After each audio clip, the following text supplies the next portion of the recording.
Okay, let's unpack this. Today we're diving deep into the mysterious beast of Revelation, really exploring the intricate details from the sources you've shared with us. Our mission essentially is to cut through some of the complexity, pull out the core insights, and maybe help you understand what these ancient prophecies might signify. It's quite a topic. It really is. And what's truly fascinating here, I think, is how these texts present these interconnected symbolic entities. You've got the sea beast, the land beast, and the Babylonian harlot.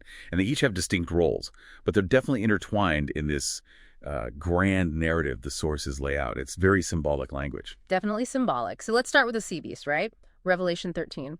What I found really interesting in the sources was how it doesn't just appear, it emerges from the sea, which, as you said, is symbolic, representing the world, maybe, or even the abyss. What exactly is this entity according to these interpretations? Well, according to the sources we looked at, this beast is presented as a formidable fusion, a real powerhouse. It seems to combine elements directly from Daniel's visions of ancient empires. You see aspects of the leopard, the bear, the lion, and it has 10 horns. So that suggests it's not just one single nation, but more of a composite power. The texts generally interpret it as symbolizing a kind of super Rome or maybe a global world beast government, and it's explicitly shown as being empowered by the dragon. The dragon, understood as Satan here. Exactly. Empowered by Satan. It represents a sort of culmination of these historical world powers. Okay, and something that really caught my eye in these texts, a striking detail. One of its 7 heads, which the sources say represent nations that controlled Israel historically. Egypt, Assyria, Babylon, Persia, Greece, Rome, and then this future world beast government. One of these heads seems mortally wounded, like it's finished, but then it heals. What's the significance of that healing, according to these texts? Right, that healing detail is seen as crucial. The sources tend to interpret this as Rome specifically. Rome weakened by what they identify as the Babylonian papacy. That's a key interpretive point for them. So Rome seems weakened, but then it doesn't just recover. It actually revives and strengthens into that global world beast government we mentioned. It points to this theme of, I suppose, resurgence, a continuity of power even after a seemingly fatal blow. Okay, so as this global power is forming, the sources bring in another figure, the Babylonian harlot. And the texts you shared are pretty direct, aren't they? Identifying her as the Babylonian papacy and also, interestingly, the son of perdition. And this harlot figure rides the red beast, which is identified as that same world beast government. So what's this union about? Yeah, that union is presented as critical. The sources argue this combination forms the complete sea beast, or what they call the 8th king, essentially a super Babylonian Roman papacy. And for a specific time frame, 42 months, often linked to the first half 1 week in prophecy circles. Yeah. During this time, this entity, according to the text, makes these blasphemous claims. It's even said to try and alter divine laws like the Sabbath, and it actively persecutes those called saints. It signifies a period of really intense control, both spiritual and political. Wow. But it's not just the sea beast acting alone, right? The sources also talk about the land beast, also called the false prophet.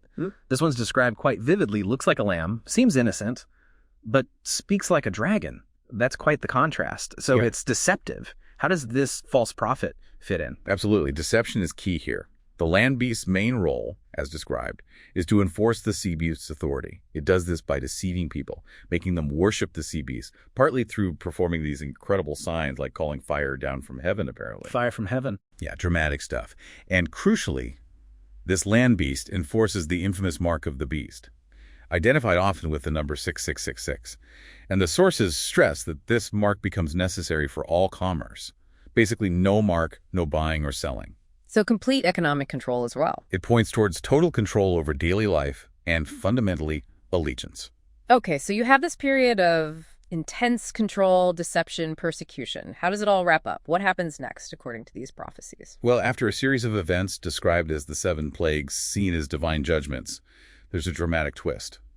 The red beast, that world beast government, actually turns on the Babylonian harlot, turns on her and destroys her completely, so the political power consumes the religious authority it once carried. A dramatic turn indeed.